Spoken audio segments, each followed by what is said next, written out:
Hello, I'm Mike Biffle, and I made, this game, Thomas Was Alone. Thank you for buying a copy. That's very kind of you, unless you've pirated it, in which case, please go and buy a copy. It's in sales quite regularly, hopefully. It's weird speaking to you from the past. So, this is Thomas. He was named originally by the community. The game's name, Thomas Was Alone, was arrived upon by a friend of mine who sarcastically suggested I should call the game Thomas Was Alone because that's emo, and emos would like it, and emos post links, which was sarcastic and lame in a weird way, but also actually weirdly right. We found that people were associating the red rectangle at the start of the game with the name Thomas, so giving the game that name immediately started a story going. And that happened in lots of ways throughout the game, and I'll talk about that a little bit more. So this is step one, side-to-side movement. If you're a platforming game fan, it should not present too much of a challenge to you, but here it's really just about easing the player into the way the world works, seeing gravity for the first time, understanding how falling feels, and then actually kind of talking about that in a voiceover to kind of have a bit of fun with it. It's also introducing the idea of a narrated story, and it's introducing Thomas, so we hopefully kind of do quite a few things here at the same time. It also does the job of setting up Thomas as an inquisitive character. This is really important, and he becomes inquisitive, he becomes more and more interested by the world and tries to make assumptions about it, and that's kind of what his character's all about, at least at the start. Jumping had to be right. It's kind of the main way you interact in this game, obviously. I did a lot of research, I got kind of obsessive about it. I was still fiddling with the jump physics, I think, about 3 weeks before I launched the game. So it's something that just got fiddled with. It had to feel right. And yeah, there's one problem here, actually, and we'll talk about problems on this as well. I think the biggest issue here was that the speech is a bit misjudged. It takes a little bit long to get through, so most players when they play the game have already jumped and are at the exit by the time Danny suggests that they should jump. So I think that's an issue throughout a few of these first levels, so I think going back I would have done maybe a bit briefer here. This is a challenging jump, so this is a jump where the player can fail at it. So there's a gap, but the whole point of this level is to introduce the idea of jump distance and the fact that you can fall from a jump, but hopefully in kind of a safe environment. So here you can't die, you can't lose. All you're going to do is keep doing it until you succeed, and it's kind of a little bit easier than it looks as well. So hopefully, even if a player gets frustrated and just keeps clicking through it, they will actually eventually succeed. And the voiceover kind of calls attention to that in kind of a fun way as well, just to kind of reiterate that to the player. I played a lot of Uncharted before making this level, and it's kind of inspired by those kind of scripted moments in games. I didn't do as many in the game as I kind of expected to at the start. There's a few reasons for that, but I guess the main one was that once the player's kind of, gets the mechanics in a good enough way, I didn't want to completely kind of overwhelm them with stuff that wasn't as interactive. But here it's cool because it sets up failure for the first time. It sets up what failure looks like, it sets up challenge, but it's not real. So you can't fail this map unless you run backwards. If you run forwards, the columns don't fall until you've actually left them, which hopefully kind of does the job of explaining that a little bit better. So this is a subtle one, but it's kind of important, and I know I'm talking a lot about game design introduction. This is by the way, this isn't like innovative in any way. This is Mario. This is every game you ever played. But I think it's kind of interesting to go through the steps. So here, this is a very specific skill. This is jumping up onto steps, but pressing jump and then moving once you've pressed jump. So here, if you just hold down, the direction key and then jump, you're actually going to hit the bottom of a staircase. What you need to do is jump and then in mid-air move across. And this is just a really subtle, simple level that kind of introduces that as a concept to the player. They don't actually have to do it that much in the main game, but it's useful to just kind of make sure that that's something I know the player can do at this early stage. So here is we're extrapolating on precision. It's essentially, we've done it in the previous level, we've made you do it, And here we're kind of queuing up a few of those. So if you fail at one, you can actually force yourself to go back a couple of steps in the progress. This is kind of the first time we're challenging the player, which is important, but it's important as well that it's not overwhelming. It's still very early days. I haven't yet shown you the kind of the differentiating mechanic of Thomas. So it's again just kind of bringing players up to speed with stuff and starting to show them how a game would work in this space. I didn't add respawning to the game until about a month before release. It's a classic example of something that every playtest I ever did. So basically, if you died in the game previous to a month before it came out, you were basically reset the level. So it didn't matter how much progress you'd made, you'd reset the level to the very start of the level, all your characters back where they started. Which means that you could, if you died late on in a level, lose about 5 minutes of gameplay. This was not good. And the playtesters told me at length in capital letters that it wasn't good in emails.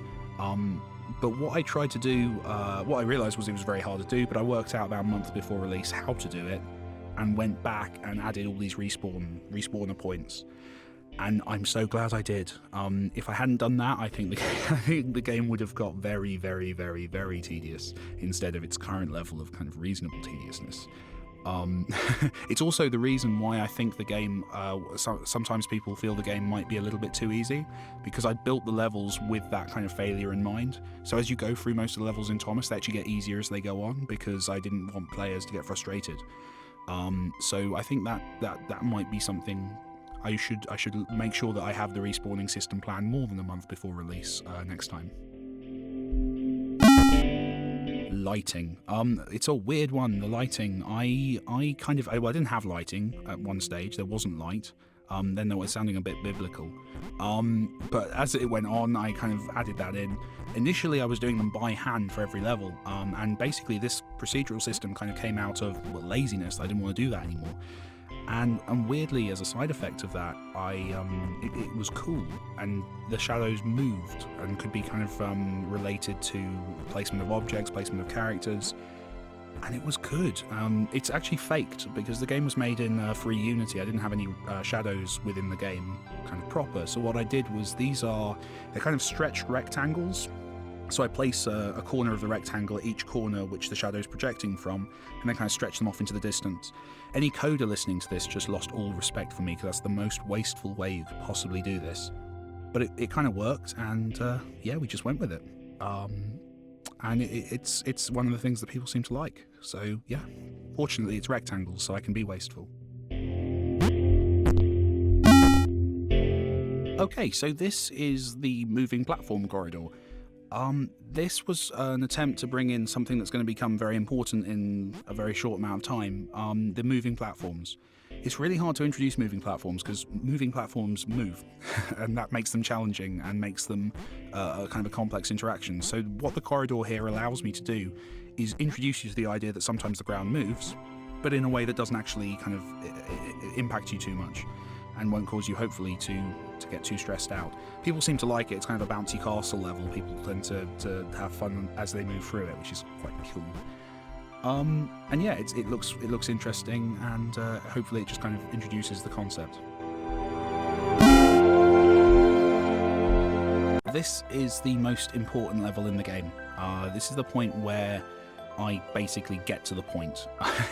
And arguably I should have done it a little bit sooner. However, this is where it is, and that's fine.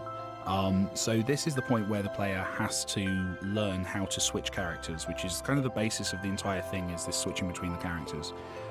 This is also actually one of the first levels. This is almost identical to the version that was in the original Flash game. You have two characters, both on the wrong side with their alternating targets. It's hopefully a space that makes a lot of sense. Kind of logically you can understand what's going on with it. There's no lighting that's complex in it. It's quite flat. It's intentionally, hopefully, everything about this level is designed to get out of your way so you can learn essentially, a few things. One, how to switch characters, obviously. Two, how to, the targets. The targets are specific to the character. And three, the difference in abilities, so you should work out that Chris needs help. If I can get those 3 lessons to you, and if you've completed the level, then you've learnt all those lessons, the rest of the game becomes much, much more achievable. This was a weird little accident, this level, actually. There's on Thomas on the right there. As you move up, you're moving through trigger boxes. If you don't make games, trigger boxes are basically spaces you jump into or move into, and they cause something in the game to happen. So as you move up as Thomas, you're hitting these trigger boxes which cause the walls to come in.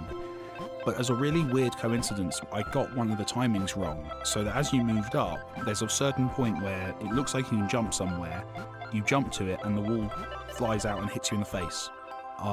It's kind of a funny moment. And I did it, and I thought it was funny, and it felt kind of organic. And I took it to when I started showing the game to people. It happened to everyone. It's a weird thing that it seems to catch everyone out, even though there's nothing forcing you into it. 90% of the time, people get hit in the face, and most of the time they laugh. So I left it in, and I'm really happy with it. Actually, it's one of those nice little coincidences that worked out really well.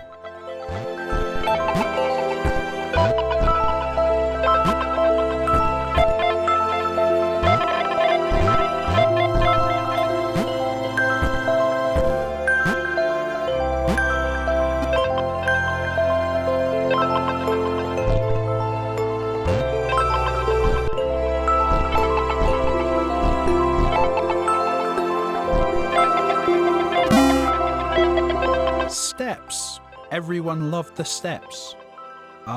They didn't, actually, and it's probably my biggest design regret in the game is steps. Basically are kind of obstacles that you have to jump over by kind of piling up a few characters in order to get through. That's fine. The problem with steps is that you have to do that repeatedly, that you have to essentially solve the same puzzle over and over again in a sequence. And there's just 2 or 3 too many times I do that in the whole game, and it's frustrating to players. It sucks. I went through and I removed quite a few of them. So if you're annoyed, you would have been more annoyed if I'd left it how it was. So yeah, it's a shame. I think there's some which are more acceptable than others. But yeah, if that's the worst bit of design in the game, I'm pretty happy though. So yeah, lesson learned. This level's a great example of how useful playtesting is. This map was always very similar to this, but there was one major kind of design difference, was that the stepping stones at the bottom of the screen had a wall, had no wall below them, so they were floating over water, which meant that you could fail about 8 or 9 times here, causing you to get very frustrated and angry. And it wasn't a soft fail where your character fell through and you got back up and carried on. It was a cruel, harsh fail that reset the level. And my playtesters hated it. So this is a great example of the kind of thing that to me was invisible, because I understood how the characters moved and I was, making them and playing them all the time. To me, it was a really easy sequence of stepping stones that you can get through first time every time.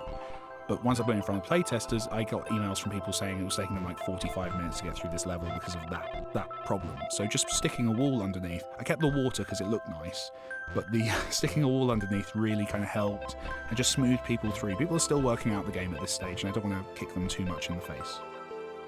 I've already hit them in the face with a wall.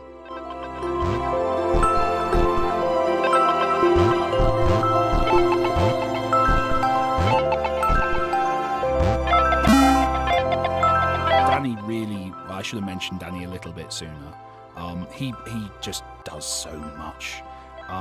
It's a long story that I've told lots of places, but basically I wrote the story for him. I was trying to find a voice that would suit the game, and I was a big fan of his writing and his kind of audiobooks and radio stuff and all the things he does. And I wrote the part kind of with his voice in mind.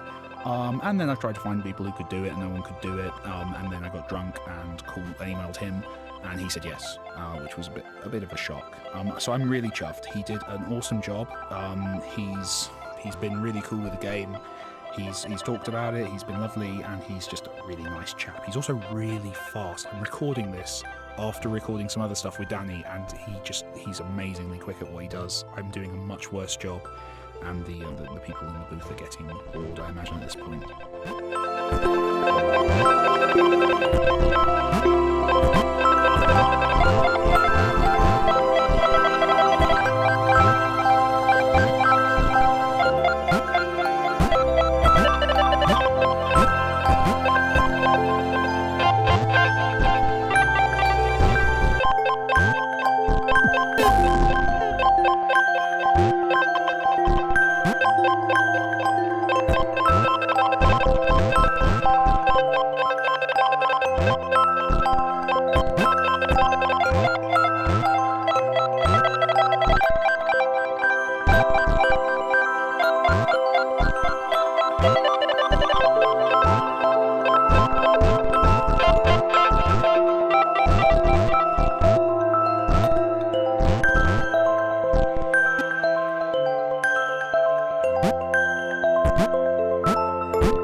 I really like John. John's my favourite character. Well, I'm going to say that a few times because I've got quite a few favourite characters, but John I really in particular like. He's insecure in a weird way. I'm not entirely sure why he is, but he is. And that leads him to kind of be dishonest and narcissistic, which I think a large number of creative people will associate with. I know I do.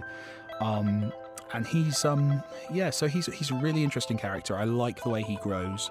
I like that his journey as he goes on, and I like the way that his power of kind of basically being the highest jumper is usurped later on by Sarah, and what that does to his view on his situation. So he's a very cool character.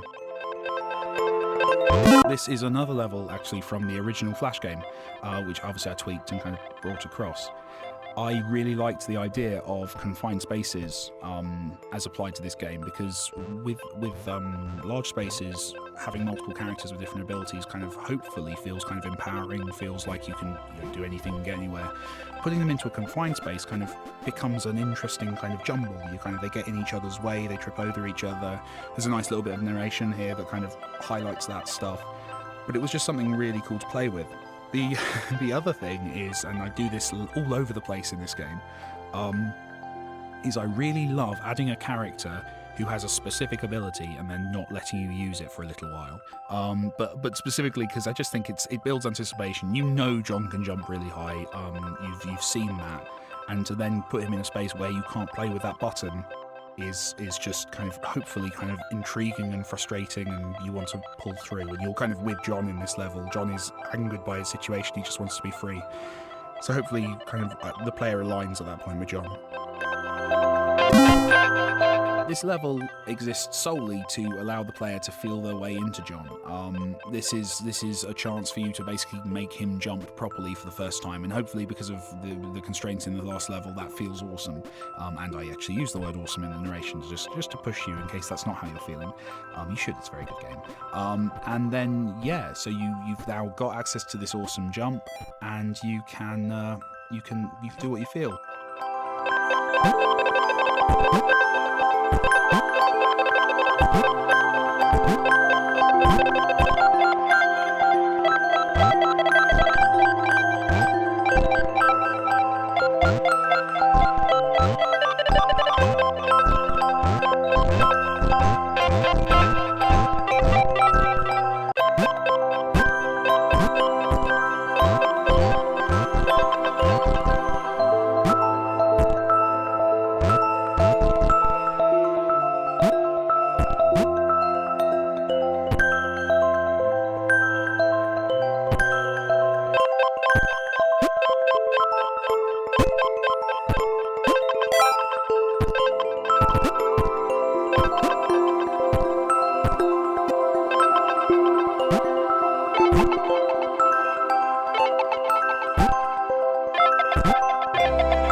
This is getting very self-deprecating, but I think this is the weakest level in the game. I came very, very close to cutting it. This is where the staircase repetition kind of becomes, well, boring. I did do a lot. I shifted things around, kind of varied the step sizes and gaps and to add variety, but it's a lot better than it was, but it was not.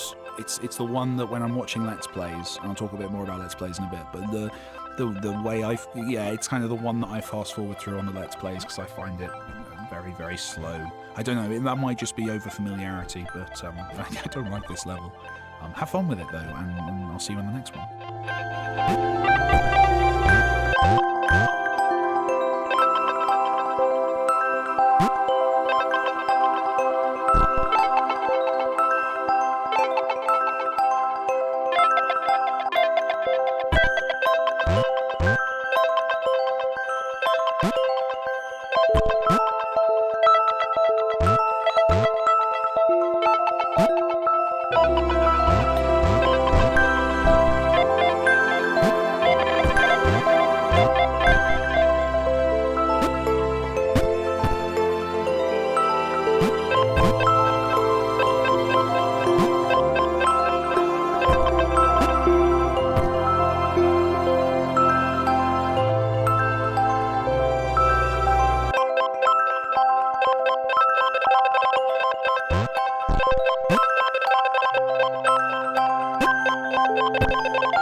So this is the last. This is actually the last level of the demo. So it's kind of important for that reason. But the kind of the big design lesson here, and you'll notice I guess like the lessons are slowing down at this point. But the big lesson here is that there's a temporary portal success. So previously all the portals have sat on a static ground. So you queue someone up, you queue someone up, you queue someone up. With this one, you have to finish this level by having Thomas falling through that portal. And it's hopefully it's kind of safe. If you miss your timing or you get him through early, you can always catch back up with yourself. So it doesn't punish you if you don't get it immediately. but it's something I really wanted to do later on, and there's quite a few places where I play with this idea. So yeah, it's that basically. It's a way of introducing that, and hopefully kind of hints at the possibilities if you're playing the demo of kind of where the game can continue on from there. Claire is all about the setup. To buy the fact that she actually thinks that swimming is a superpower, you kind of have to set her up before that as feeling weak. And Claire's not weak. She's not a weak character. She's not rubbish at jumping either. That's something she says. She's on a par with a lot of the other characters. But that insecurity hopefully kind of warms you to her, and you're with her at the point where she realises she has that superpower. You feel excited because you want a nice thing to happen to that character who you kind of had a, not pity, but kind of a sensitivity towards. What's really interesting with Claire is in a lot of the reviews and the kind of the chatter about the game that happens online, people say that Claire is fat and that she's insecure about being fat. Which is really odd, because I never thought of Claire as fat. She's big because she has to carry characters later. That's the kind of a design concern. And at no point does the script mention her weight or even that she has a physical insecurity. And that's kind of weird and odd, but it's also absolutely awesome, because if players are kind of coming to the game and placing these meanings on it without kind of me telling them, that's cool. It's really interesting. Whenever fan art's done, she's the big boned character, which is fascinating, and I like that players have kind of built their own little story on top of her. So exactly the same way as with John, I kind of really enjoyed the idea of introducing a swimming character and then having a level that you couldn't swim in. So there's that, and just me being cheeky again, basically. But the big lesson here is the idea of getting Claire to carry another character.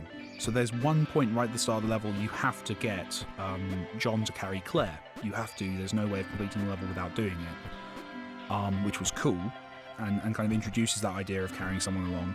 And then you've got an optional, you can do it over the stepping stones straight after, with Claire underneath and John on top. Surprisingly, a lot of players don't do that. I don't know if they don't see it, or they kind of, they don't make that leap yet. But hopefully that idea's been implanted, because that's very useful later on. And I said it was useful later on. It's useful immediately after, which is this level, which is the payoff where you carry characters back and forth. I also really like the whole the fox chicken grain logic puzzle, and it's kind of Thomas's little nod to that. It's just something that people hopefully kind of will work out and kind of start to see what Claire can do and start planning out with that ability in mind in later puzzles.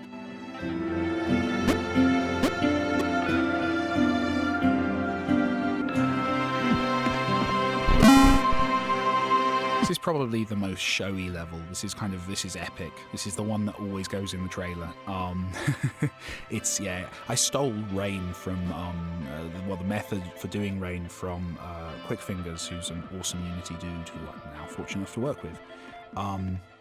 And it's cool. It's a big epic moment. This is much like those falling platforms earlier on. This is kind of one of those big semi-scripted sequences, because the pace is defined by the water, so therefore I know that if a player is surviving, they are playing through at a certain speed. And it's cool. It also builds on the idea of carrying from earlier, but this time under pressure, so you have to move quicker and you haven't got time to think. And if you try and get Thomas off of Claire, you're going to run into problems very quickly. So there's that as well. So it's hopefully kind of a nice way of solidifying all the learning the player's done about Claire up to this point.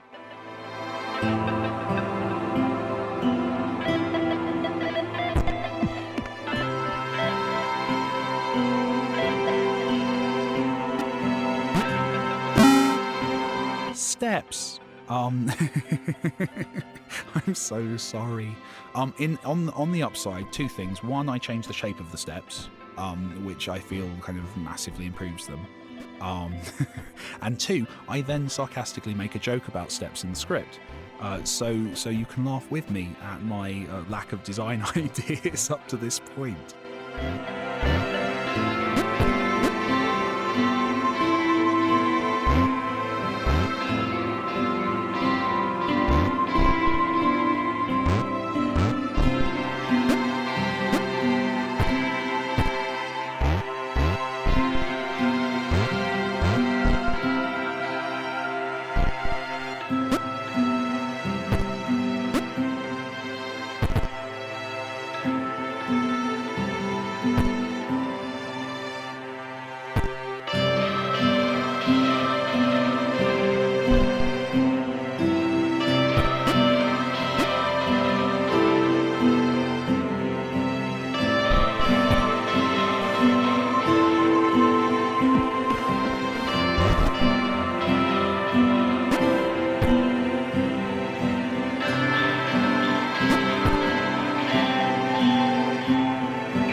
this is one of my favourite levels. What's nice about this level is it breaks the thinking and learning you've done up to this point. So up to this point, I've been teaching you that Claire is for carrying other characters. If I'd not done that, this level would be a lot easier. It's because you've been told to carry characters for every level up to this point.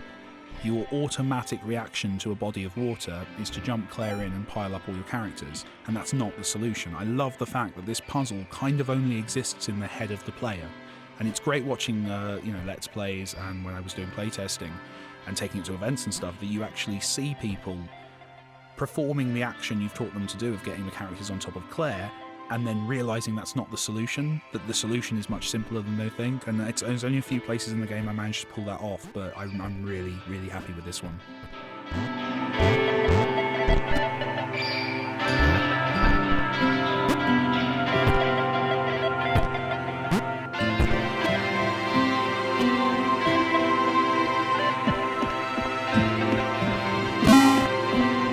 That music, David came in, well actually he came in pretty early. Basically the original Flash game had no music, and one of the biggest criticisms was that there was no music, there were no sound effects either.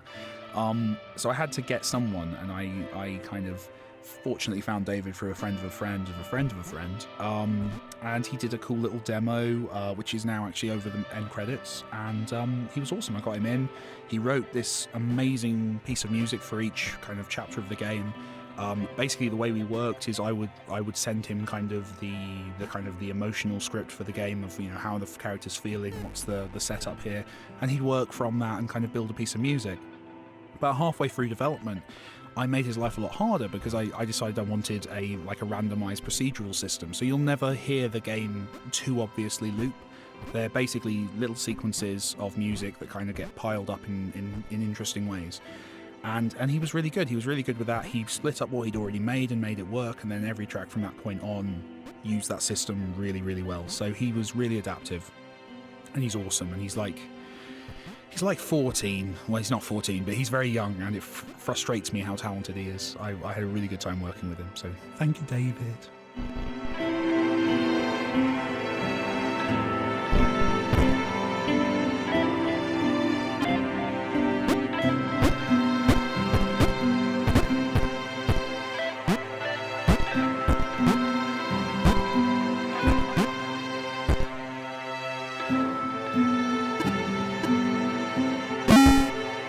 So this is an attempt to do a puzzle with kind of multiple solutions. This again was one of the very early levels I made. It was more of a kind of a test level originally, just to kind of check that all the characters were interacting correctly and the platforms were working the way I wanted them to. And it's cool because everyone has a different way of doing it. There's lots of ways of optimally doing it, but then there's lots of ways of also doing it in kind of cool show-off ways, which is nice. It's a good chance actually to talk about the backgrounds. So the backgrounds I was going to do kind of, much like the shadows, I was kind of going to do specific bespoke level backgrounds, and it was working all right. They didn't look great, mainly because I just wasn't spending enough time on them. This is a 100 level game, and it just wasn't working. So in the end I did kind of a procedural system. So they're freeze-framed particle effects. So basically I draw them all off from a batch of images, place them at different parallax depths and just go with it. So hopefully that kind of gives everything a nice texture, and kind of I think it brings all the levels together, and it means that every time you play a level it looks a bit different, which is fun.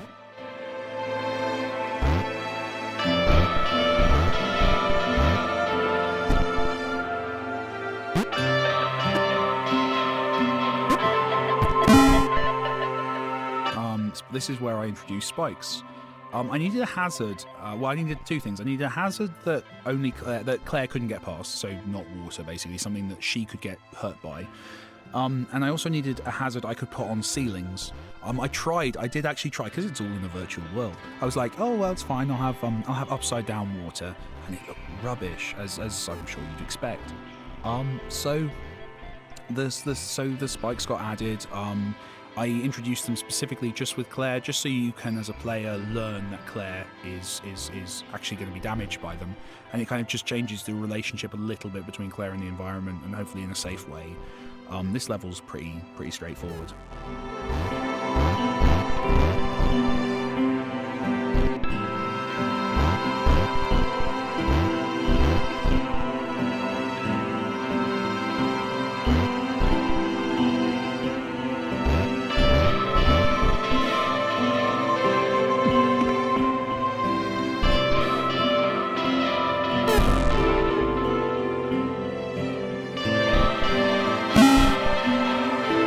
got two versions of the commentary for this level. The first version is that from a narrative perspective, I needed to establish that there was an intelligence to the system you're in, that there were negative forces, and I needed to disrupt the flow of play in order to make you aware that that was there. So a glitch kind of made a lot of sense, and it's kind of something the Matrix does deja vu quite a bit to kind of show you that something's been changed, and that was cool. The other version, and the more honest version, was that I had a very near deadline in order to take the game to a festival, and I had to have another level. I don't know why I'd set myself an actual kind of level count. No one was judging me or questioning me. 29 levels would have been just as good as 30 levels, but I did, and this was a nice way of reusing that map. Once I'd made it, I kind of assumed I'd always remove it, but once I'd made it, I actually thought it was quite cool, and there's a few little tweaks. So the moving platform moves a little bit faster, and obviously Thomas is there. So I kind of liked actually reusing the same space with different characters as kind of a way of twisting a puzzle. I didn't want to do it too many times in the game because I figured, people would just feel I was being a bit cheeky and not making enough content. But it was a nice thing to just do once and to just see how that mixed things up. It's only as we record these that I'm realizing quite how much I played the new character.